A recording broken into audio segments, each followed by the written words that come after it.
नमस्कार साथियों। आज इलेक्ट्रिक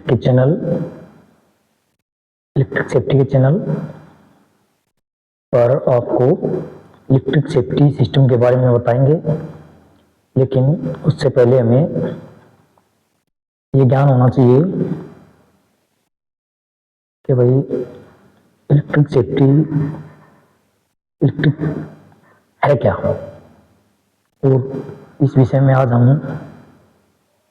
इलेक्ट्रिक सप्लाई हमारे घर तक कैसे आती है के बारे में चर्चा करेंगे। तो इलेक्ट्रिक सेफ्टी इस बात में जो हम ऐसे यहाँ से शुरू करेंगे। पहले जैसे हमारे घरों में लाइट आती है, एक वो लाइट आती है ट्रांसफार्मर से। वो ट्रांसफार्मर में जो लाइट आती है वो ट्रांसफार्मर से पहले 11 केवी यानी 11,000 लाइट जो आती है वो आती है 33 केवी पावर हाउस से। और 33 केवी की जो लाइट आती है वो 132 केवी पावर हाउस से आती है। और 132 केवी में जो सप्लाई आती है वो 220 से आती है।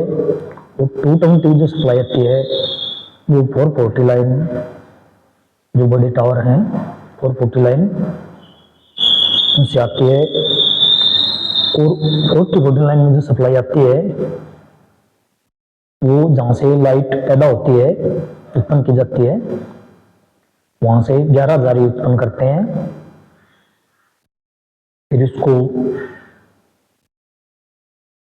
जनरेटर स्थान पर ही 11,000 पैदा करने के बाद स्टेप अप ट्रांसफार्मर द्वारा 220 या 440 केवी तक उस वोल्टेज को बढ़ाते हैं, तब उसको सप्लाई करते हैं। और वो एक सप्लाई निश्चित मात्रा में ही सप्लाई की जाती है।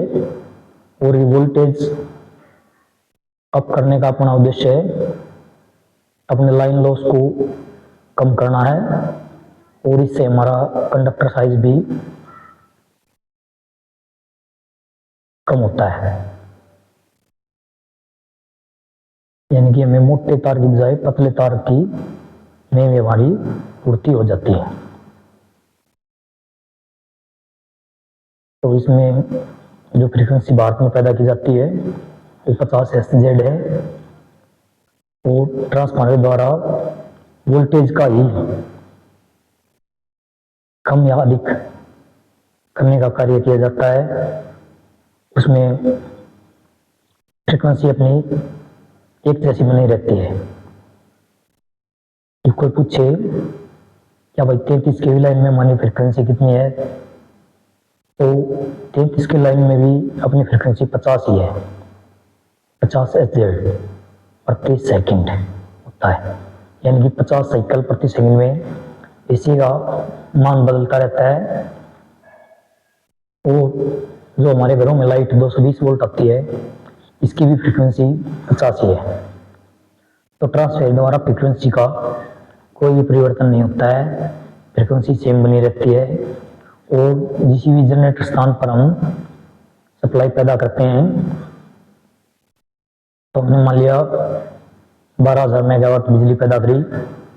यदि हम उसकी वोल्टेज नहीं बढ़ाएंगे, अप नहीं करेंगे, स्टेप अप ट्रांसफार्मर के द्वारा अप नहीं करेंगे, तो आगे जाके हमें वो 10 मेगावाट ही बिजली मिल पाएगी। इससे हमारा काफी लॉस हो जाएगा।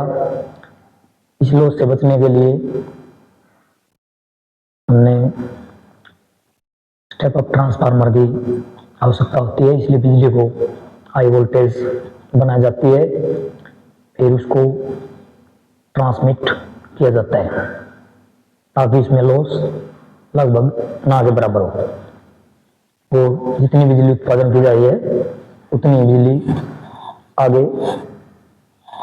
हमारे को मिलती रही।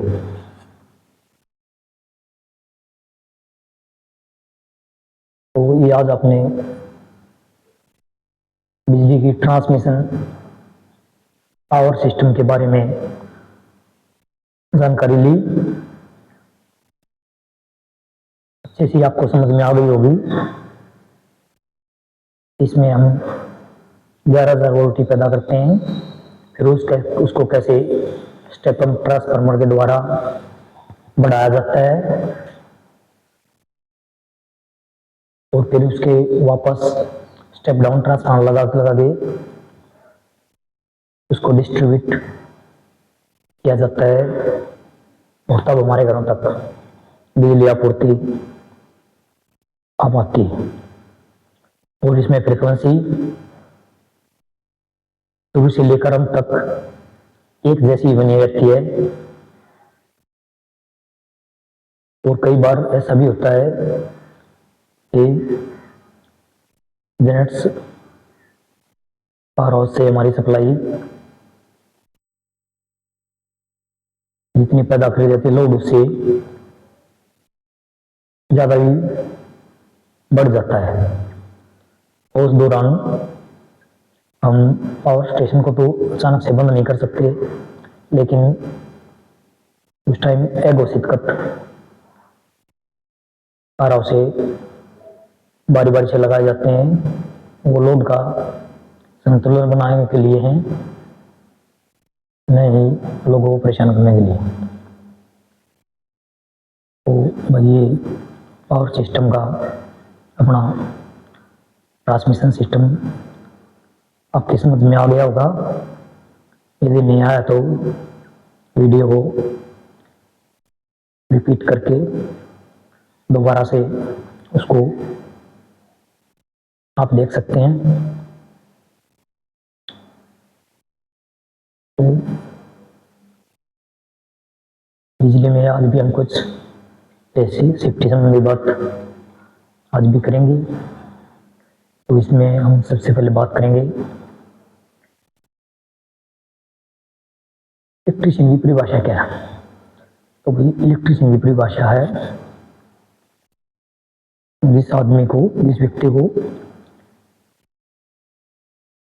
इलेक्ट्रिक संबंधी थ्योरी का और प्रैक्टिकल का दोनों चीजों का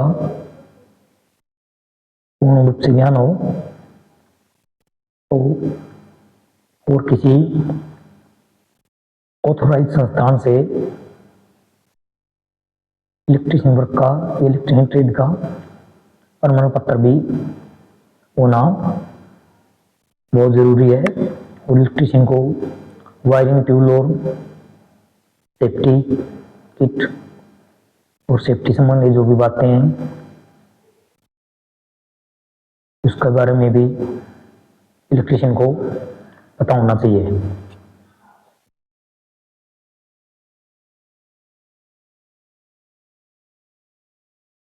और जो एक बात पता नहीं हो रही, जो ये पावर जनरेटर्स स्थान पर हम जो अल्टरनेटर का वहां प्रयोग किया जाता है, वो उसमें उसकी जो वाइडिंग है जिससे हमने सप्लाई लेनी है वो तो सीधे रखी जाती है, और जो उसके अंदर घूमने वाला पार्ट है उसको मैग्नेट रखा जाता है, या उसको